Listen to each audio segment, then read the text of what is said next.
Life can really suck sometimes. Hi there, it's Naja. I'm back. It's been a little bit. I'm very excited. To be back because I'm gonna talk about a really awkward thing. And if I seem awkward in this video, it's because I am really awkward in this video. I'm gonna be talking about depression because I recently just got off my depression meds. So I just wanna talk about my experience to help get rid of the stigma behind it, help someone, anyone, to let them know that they're not alone and that it's a very normal thing and that mental health is very important and you need to take care of yourself. So I will start at the beginning of my mental health journey. It all started when I was born. Just kidding. Sorry, Mom. I had a very normal childhood filled with academics and sports and an unrealistic standard that I put upon myself, and that carried over into my adulthood. So I graduated college in 2015, and I decided that I wasn't gonna feel bad about it. I was gonna be excited, and I was gonna show the world who I was. I graduated from the University of Maine, moved back to Minnesota. I stopped swimming for the first time in 11 years, and I left all of my friends in Maine. You know what? That was fine. I'm not mad, I'm not upset, and it's all good. I'm fine. I'm really fine. It's exactly how it went. I didn't let myself cry or grieve or feel any emotion.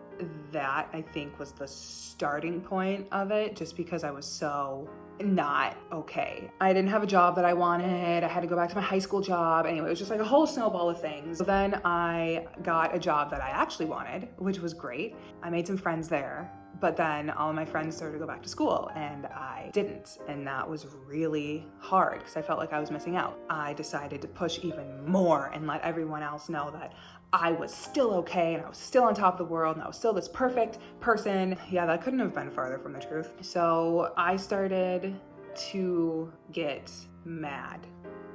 Depression manifests itself differently in everybody. I talked to one of my friends who has it and she said that she just feels upset. Another friend said that she was just lethargic. Another friend said that she felt worthless. My depression was pure anger. And I am generally a pretty happy person, but during this time period, you didn't want to cross me. And by crossing me, I meant like, I got mad at the stupidest things. Like if they were out of my favorite cookie at the cafe, tears. If I missed like 5 minutes of my favorite TV show and then had to wait the next day for it to be on Hulu, rage.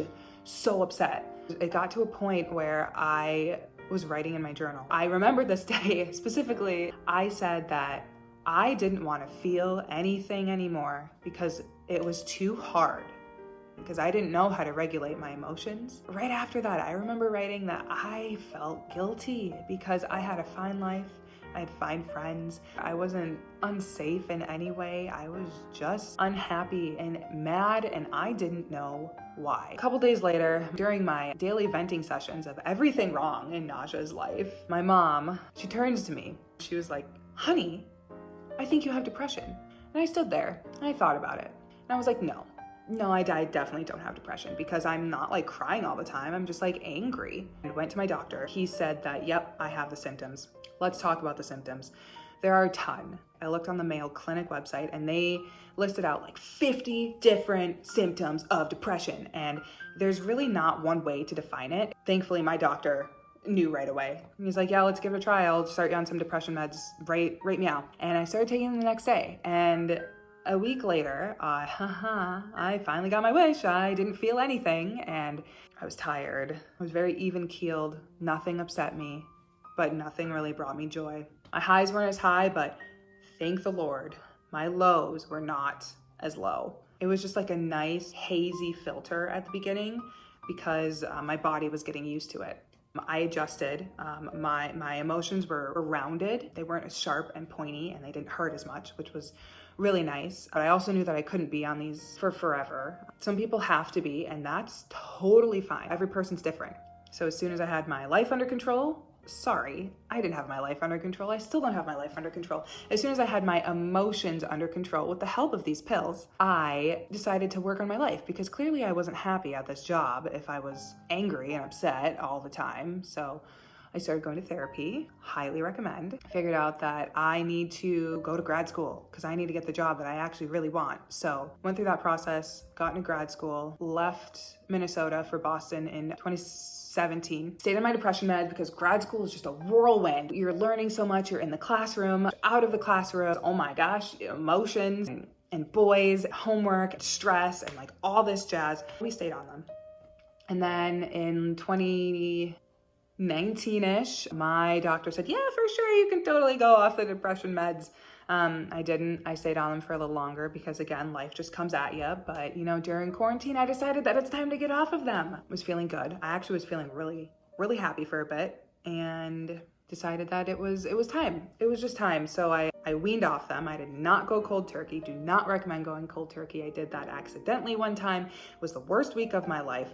Fill your prescriptions, my friends. Now we're here, and it's okay to not be okay. I am going to start using the resources of the internet. I am signing up for Talkspace, online therapy, and talk to your friends, talk to your family, talk to someone who you trust about this. I cannot recommend therapy more because I had a great experience in grad school.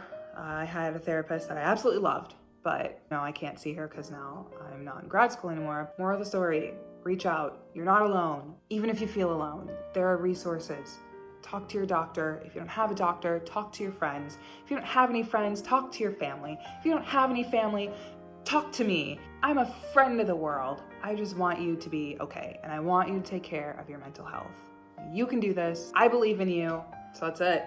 I hope this helped. And again, depression comes in many shapes and many forms, and it's okay to not be okay, especially now, because life can really suck sometimes. Good luck.